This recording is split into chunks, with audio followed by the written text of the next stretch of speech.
Welcome to Sky coaching classes. आज हम करेंगे एक्सरसाइज 11.1 का क्वेश्चन नंबर 5, 6, 7, 8। इस वीडियो में हम टोटल 4 क्वेश्चन करेंगे। एक्सरसाइज 11.1 में टोटल 8 क्वेश्चन है।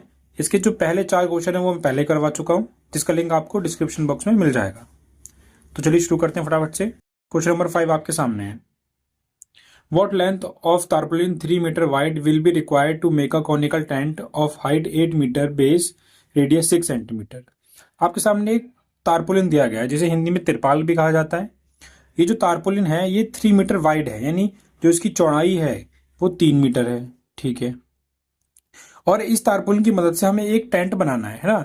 ये तारपुलिन है और ये जो ये टेंट दिख रहा है ना आपको, तो जो तारपुलिन है ये टेंट के इस हिस्से में लगाया जाएगा, है ना, यहाँ पे और कुछ यहाँ पे, और इसी से हमें टेंट बनाना है। और इस टेंट की जो हमें हाइट दी है वो 8 मीटर दी है और रेडियस दिया है हमें 6 metre. Assume that extra length of a material that will be required for stitching margins and the waste in cutting is approximately 20 centimetre. ठीक है। आपको पता है जब भी किसी चीज को बनाया जाता है तो उसमें कुछ ना कुछ वेस्टेज तो होती ही है, चाहे वो बिल्डिंग कोई बना रहे हो हम, या फिर कोई कपड़ा सिला जा रहा हो, है ना, तो उसमें कुछ ना कुछ वेस्टेज तो होती ही है। तो अगर इस तिरपाल से यानी इस तारपुलिन से मैं टेंट बनाने जाऊंगा तो कुछ है मुझे इसमें से तिरपाल काटना पड़ेगा, कुछ होगा जो बीच में यहीं पे सिल दिया जाएगा जो दिखेगा नहीं। तो वो सब जो वेस्टेज होगी वो हमें 20 सेंटीमीटर पहले से दी है। तो हमसे कहा गया है कि इसकी लेंथ निकालिए, लिखा है ना व्हाट लेंथ ऑफ तारपुलिन, तो हमें इसकी लेंथ फाइंड करनी है।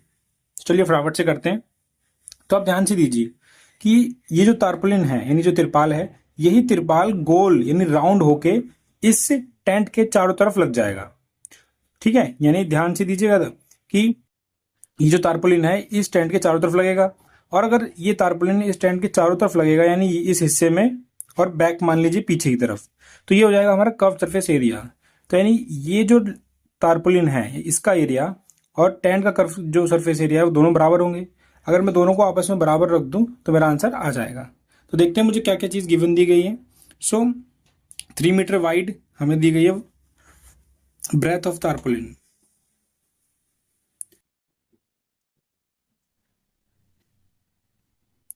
ब्रेथ दी है हमें 3 मीटर, और क्या चीज दी है हमें, टेंट की हाइट दे रखी है हमें 8 मीटर और रेडियस दिया है 6 मीटर। हम लिख लेते हैं यहाँ पे एच यानी हाइट हमें दी है 8 और रेडियस मुझे दिया गया है 6।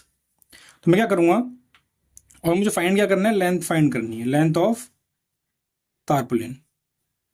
तारपुलिन ना क्या करें, हम इसे त्रिपाल ही कहते हैं ताकि क्वेश्चन हमारा इजी वे में हो जाए। कुछ बच्चों को तारपुलिन क्या समझ में नहीं आए। सो मैं यहाँ लिखूंगा कि एरिया ऑफ तारपुलिन यानी त्रिपाल is equals to CSA of tent, है ना, क्योंकि इसी तारपुलिन से ये टेंट बनने वाला है तो दोनों का एरिया आपस में बराबर होगा।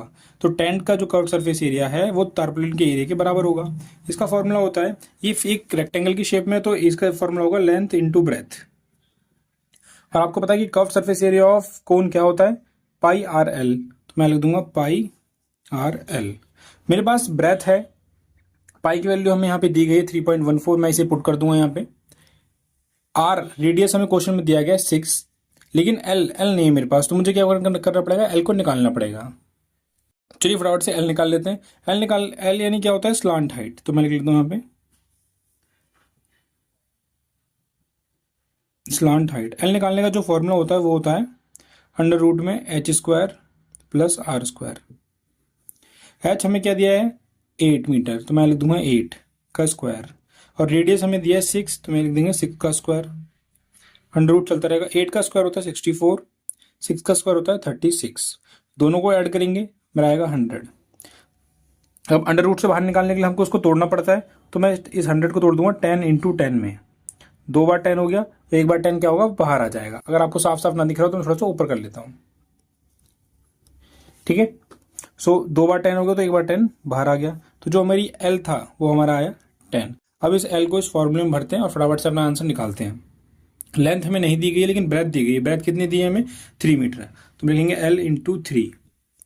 पाई की जगह लिखेंगे 3.14 इंटू रेडियस, रेडियस में हमें दिया था 6, तो 6 पुट करेंगे और एल हमारा आया 10। अब एल यहीं रहने देंगे, इक्वल्स टू 3.14 इंटू 6 इंटू 10, और ये जो 3 इधर मल्टीप्लीकेशन में इस तरफ आके डिवाइड में हो जाएगा तो इसे नीचे ले आते हैं। अब देखते हैं क्या चीज़ कट रही है। 3 1 ज़ा 3, 3 2 ज़ा 6, ये कट चुका है। जो चीज़ बची है मैं लिख लेता हूँ 3.14 इंटू 2 और इंटू 10, ठीक है।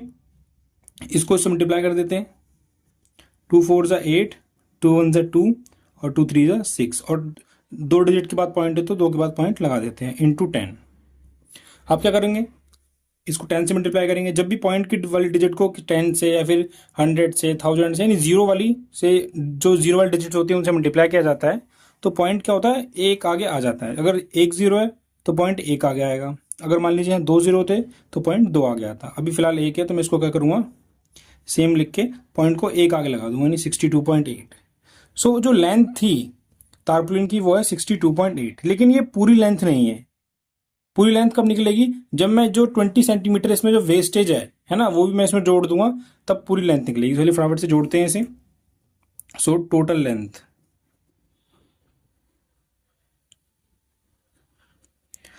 टोटल लेंथ सबसे पहले 62.8 मीटर में आया है, मीटर प्लस, अब आप यहाँ पे देख सकते हैं जो 20 सेंटीमीटर दे रखा है, तो मुझे इस 20 सेंटीमीटर को मीटर में चेंज करना पड़ेगा। मीटर में चेंज करने के लिए क्या करूँगा, मैं इसको 100 से डिवाइड कर दूंगा, प्लस 20 डिवाइडेड बाय 100, तो ये मीटर में चेंज हो जाएगा। डन।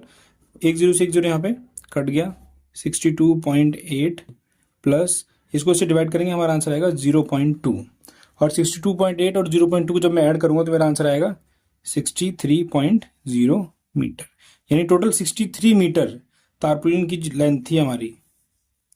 ठीक है। सो क्वेश्चन नंबर 5 यहाँ पे कंप्लीट होता है। अब चलते हैं नेक्स्ट क्वेश्चन की तरफ। तो चलिए करते हैं इसका question number 6। The slant height and base diameter of a conical tomb are 25 metre and 14 metre respectively. आपके सामने एक कोन की शेप में एक टॉम दे रखा है, यानी टिला, है ना। आपने जो ऐसी शेप होगी कई कई बार आपके किसी मंदिर पे या फिर पुरानी जो इमारतें होते हैं वहां पे आपने ऐसी शेप जरूर देखी होगी, गुम्बद के टाइप में, है ना। सो जो उसकी स्लांट हाइट दे रखी है वो दे रखी है हमें 25 मीटर, और जो बेस डायमीटर दे रखा है वो हमें दिया है 14 metre. Find the cost of white washing its curve surface. जो इसका कर्व सरफेस यानी इतना सरफेस जो है यहां से लेकर ये पूरा, यहाँ पे वाइट वॉशिंग होनी है, ठीक है, एट द रेट ऑफ 210 पर 100 मीटर स्क्वायर। ये हमें रेट दे रखा है। इस रेट पे कर्व सरफेस एरिया पे अगर हम व्हाइट वॉशिंग कराएंगे तो कितनी कॉस्ट हमारी लगेगी, हमें ये निकालना है। तो चलिए फटाफट से शुरू करते हैं। सो गिवन के सेक्शन में हमें सबसे पहले स्लांट हाइट दी गई है जो कि आपकी है 25 मीटर, डायमीटर दे रखा है जो कि आपका 14 मीटर, और हमें फाइंड क्या करना है, कॉस्ट ऑफ व्हाइट वॉशिंग। तो लिख देते हैं फटाफट से, कॉस्ट ऑफ व्हाइट वॉशिंग, ये हमको निकालना है। सो जो व्हाइट वॉशिंग होगी वो सिर्फ कर्व सरफेस पे होगी, तो फटाफट से उसका एरिया निकाल के उसको रेट से हम मल्टीप्लाई कर देंगे तो हमारा आंसर आ जाएगा। सो लिख लेता हूं मैं यहां पे, cost of white washing. So white washing कहां करवानी है, कर्व सरफेस एरिया पे, तो लिखेंगे CSA ऑफ टॉम, यानी जो टिला है इसका कर्व सरफेस एरिया निकाल के उसको रेट से मल्टीप्लाई कर देंगे और हमारा आंसर आ जाएगा। Curve surface area of Tom, और टॉम की शेप में, कोन की शेप में, तो बेसिकली होगा curve surface area of cone जो कि होता है पाई RL इंटू, और रेट हमें क्या दे रखा है 210 पर 100 मीटर स्क्वायर। तो उसको लिखने का तरीका होता है, तो कैसे लिखेंगे, पहले लिखें 210 ऊपर रुपीज में, वो भी 210, और ये पर है, पर की जगह पे सीधे नीचे लाइन खींचेंगे और नीचे लिखेंगे 100 मीटर स्क्वायर, 100 मीटर स्क्वायर। पाई कोई वैल्यू नहीं दी गई क्वेश्चन में, तो हम पाई की वैल्यू खुद से भरेंगे 22/7। ठीक है। आर डायमीटर हमें दिया है 14 मीटर, तो आर निकालने के क्या करना पड़ता है, डायमीटर को 2 से डिवाइड करना पड़ता है। So 14 divided by 2 is equals to 7। तो जहां पे आर है हम वहां फुल करेंगे 7, और स्लांट हाइट हमें दी गई है 25, तो 25, और पाई RL ये एक एरिया का फॉर्मूला है, तो मैं यहां लिख देता हूं m स्क्वायर यानी मीटर स्क्वायर, क्योंकि हमारा जो आंसर आएगा वो आएगा तो मीटर स्क्वायर में ही, ऊपर से मल्टीप्लाई उतारूंगा और रेट एज इट इज उतार दूंगा मैं, 210 100 मीटर स्क्वायर। अब जो चीज़ जिससे कट होगी फटाफट उसे काट देंगे, मीटर स्क्वायर से मीटर स्क्वायर गया, 7 से 7 गया, 1 0 से 1 0 भी गया यहाँ पे। अब यहाँ नीचे 10 और ये 22 टू के टेबल से कट रहे हैं, ये 11 टाइम्स में जाएगा और ये 5 टाइम्स में जाएगा। इधर 5 और 25 दोनों कट जाएंगे, 5 1 से 5, 5 5 से 25। जो जो बचा है उसको फटाफट से नीचे उतार लेंगे। यहाँ बचा 11, इधर 5 और यहाँ से बचा मेरा 21, और मेरा ये रुपीज़ का निशान है, इसको मैं सबसे आगे लगाऊंगा क्योंकि अब जो आंसर आएगा वो मेरा रुपीज़ में ही आएगा, 21। और 11, 5 और 21 को जो मल्टीप्लाई करूंगा मेरा आंसर आएगा 1 1, थोड़ा सा ऊपर कर लेते हैं ताकि आपको क्लियर दिखे, 1155, ये हमारा फाइनल कॉस्ट है वाइट वॉशिंग का। सो ये क्वेश्चन यहाँ पे कंप्लीट होता है। चलते हैं नेक्स्ट क्वेश्चन की तरफ। चलिए करते हैं इसका question number 7। A jokers cap is in the form of right circular cone. आपके सामने एक जोकर की कैप दी गई है ना, आपने इसको देखा होगा बचपन में अपने ज़्यादातर बर्थडे पार्टी में ऐसी कैप का इस्तेमाल किया जाता है कोन शेप की। इसका जो रेडियस दे रखा है वो हमें 7 सेंटीमीटर दिया है, radius 7 centimetre, and height of the cone is 24 centimetre, और जो उसकी यहाँ से लेकर ये हाइट दे रखी है ये हमें पास 24 centimetre. Find the area of sheet required to make the 10 such caps. ऐसी 10 टोपियां और बनाने में कितना एरिया लगेगा हमको ये बताना है। तो हम कुछ नहीं करेंगे, सिर्फ एक टोपी का एरिया निकाल के उसको 10 से मल्टीप्लाई कर देंगे। फटाफट से निकालते हैं एक टोपी का एरिया। सो गिवन में जो जो चीज़ दी गई है लिख लेते हैं यहाँ पे। गिवन में हमें रेडियस दिया है 7 सेंटीमीटर और हाइट दी है 24 सेंटीमीटर, और निकालना क्या है हमें, area of 10 sheets, area of 10 such caps, 10 such caps. ठीक है, तो मैंने बताया अभी हम क्या करेंगे, कर्व सरफेस एरिया निकालेंगे एक कोन का और उसको 10 से मल्टीप्लाई कर देंगे। सो लिखेंगे curve surface area of cone, जो कि आपका होता है पाई आर एल। अब पाई क्वेश्चन में नहीं दिया गया तो हम अपनी मर्जी से 22/7 भर देंगे। रेडियस हमें 7 दे रखा है, लेकिन एल यानी स्लांट हेड हमें क्वेश्चन में नहीं दी गई, जो हमें खुद निकालनी है। चलिए निकालते हैं फटाफट। स्लांट हेड निकालने का फॉर्मूला होता है आपका h square plus R square. h यानी हाइट है 24 तो उसका स्क्वायर कर देंगे, और रेडियस 7 सेंटीमीटर तो उसका स्क्वायर कर देंगे।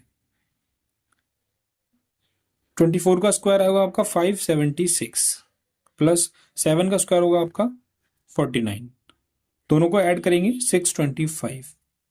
ठीक है, और आपको पता है 625 को हम तोड़ सकते हैं 25 इंटू 25 में, और रूट के अंदर जब ये दो बार हो गया तो एक बार बाहर आ जाएगा, तो जो हमारा एल था वो आया 25। जिसको भी रूट के अंदर से ऐसी बड़ी डिजिट निकालना ना आता हो वो जाके फटाफट से लॉन्ग डिवीजन की कोई वीडियो देखे या फिर किसी अपने टीचर से समझे कि किस तरह लॉन्ग डिवीजन किया जाता है। ठीक है, और आपको लॉन्ग डिवीजन सीखना है तो आप कमेंट में आप बताइए, मैं आपको उसकी एक अलग वीडियो बना के दूंगा। सो पाई की जगह 22/7, रेडियस है हमारा 7 तो 7 लिखेंगे। एल हमने निकाला अभी भी 25, 7 को 7 से कट किया, इधर बचा 22 इंटू 25, इन दोनों को मल्टीप्लिकेशन करेंगे, हमारा आंसर आएगा 550। ठीक है, और ये हमारा जो एरिया आया, सारी यूनिट हमारे सेंटीमीटर में तो इसको सेंटीमीटर स्क्वायर, ये हमारा सिर्फ एक कोन का आया है यानी एक कैप का। ऐसे ही हमें 10 कैप्स का एरिया निकालना है, तो कुछ नहीं करेंगे, इस एरिया को मल्टीप्लाई कर देंगे 10 से। सो लिखेंगे, थोड़ा ऊपर कर लेते ताकि क्लियर दिखे आपको। So area of 10 caps. ठीक है, सो एरिया 10 कैप का एरिया निकालने क्या करना पड़ेगा, एरिया ऑफ 1 कैप इंटू 10। एक कैप का एरिया कितना आया 550, और उसको 10 से मल्टीप्लाई करेंगे तो हमारा आंसर आएगा 5500 सेंटीमीटर स्क्वायर। तो ये था हमारा 10 कैप्स का एरिया। सो ये क्वेश्चन आपका यहाँ पे कंप्लीट हो गया है। चलते हैं नेक्स्ट क्वेश्चन की तरफ। तो चलिए करते हैं इसका question number 8। A bus stop is barricaded from the remaining part of the road by using 50 hollow cones. आप कभी भी जब भी रोड पे जाते होंगे तो आपने कुछ इस तरह की कोन दी हुई देखी होगी, रेड कलर में, येलो कलर में, जो रोड पे रखी रहती हैं। ज़्यादातर ये कंस्ट्रक्शन साइट पे और ट्रैफिक वाले इनका इस्तेमाल करते हैं। सो एक बस स्टॉप को रोड से अलग कर दिया है ना, मतलब डिफरेंस दिखाने के लिए ये बस स्टॉप है और ये रोड है, उन 50 हॉलो कोन्स का इस्तेमाल किया गया है। ठीक, ये जो कोन्स हैं ये एक कार्डबोर्ड से बनी हुई है, रिसाइकिल कार्डबोर्ड से। Each one has base diameter of 40 centimetre. हर एक का जो डायमीटर है, ठीक है, वो हमें दे रखा है 40 सेंटीमीटर। ठीक है जी, आगे बढ़ते हैं। और जो हर एक की हाइट है वो हमें दे रखी है 1 मीटर। तो हाइट दे रखी है 1 metre. If the outer side of each of the cone is to be painted, ये कोन दिख रही है, कोन का जो आउटर साइड है यानी बाहरी हिस्सा वो हमें पेंट करना है। तो पेंट जो भी होगा वो कहाँ होगा, बाहरी हिस्से पे होगा।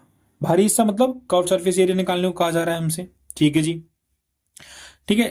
Painted and the cost of painting is ₹12 पर मीटर स्क्वायर। और हमें ये कॉस्ट दी है कि इतने कॉस्ट पे पेंट हो रहा है। So what will be the cost of the painting.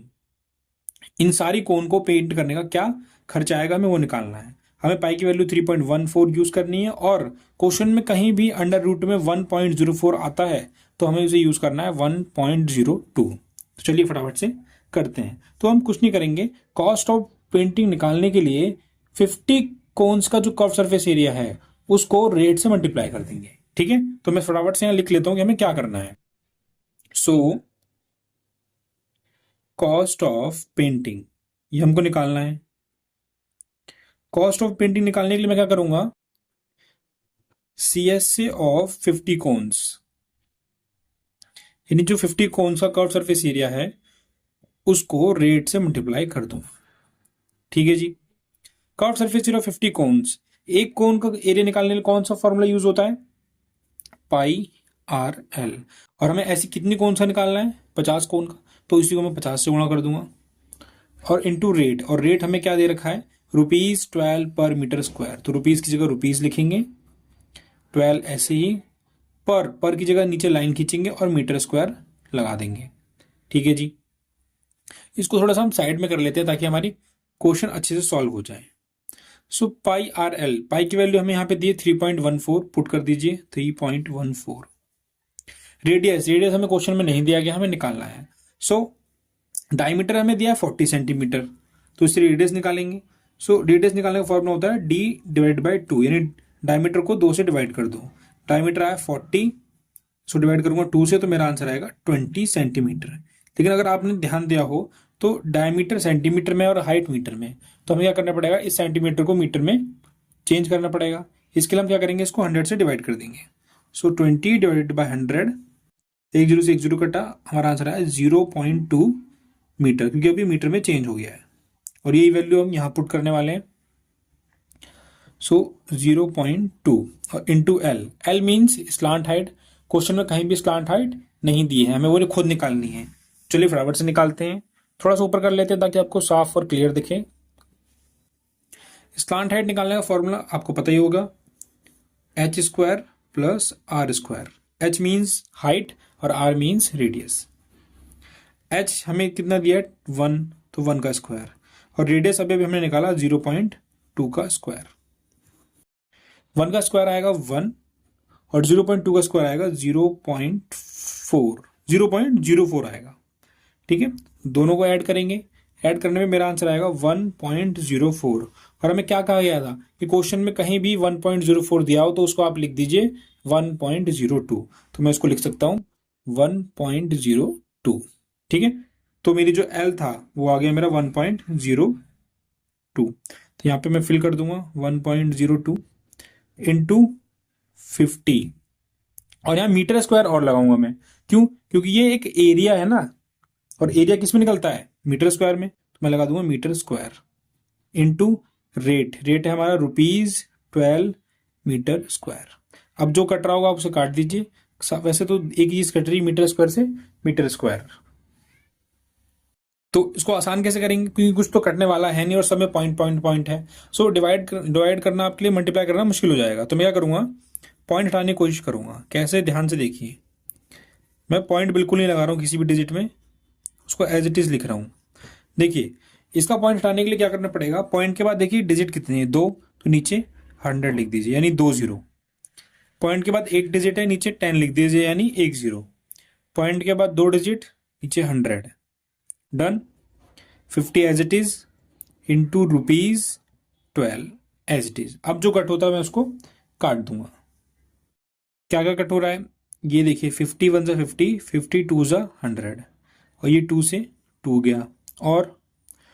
और वैसे कट तो ये भी जाएगा 3 14 10 से या फिर 100 से, लेकिन मैं इसको काटूंगा नहीं क्योंकि ये डिवाइड करने में काम आएगा। इसको एज इट इज लिखेंगे। क्या क्या बचा, 3 1 4, इधर से 1 0 2, और यहाँ से 12, और नीचे बचा मेरा 100 10, 100 इंटू 10, ऊपर 3 1 4 1 0 2, और 12 को जो मल्टीप्लाई किया जाएगा तो हमारा आंसर आएगा 3 8 4 3 3 6, और नीचे 100 और 10 को मल्टीप्लाई किया तो मेरा आंसर आया 1000।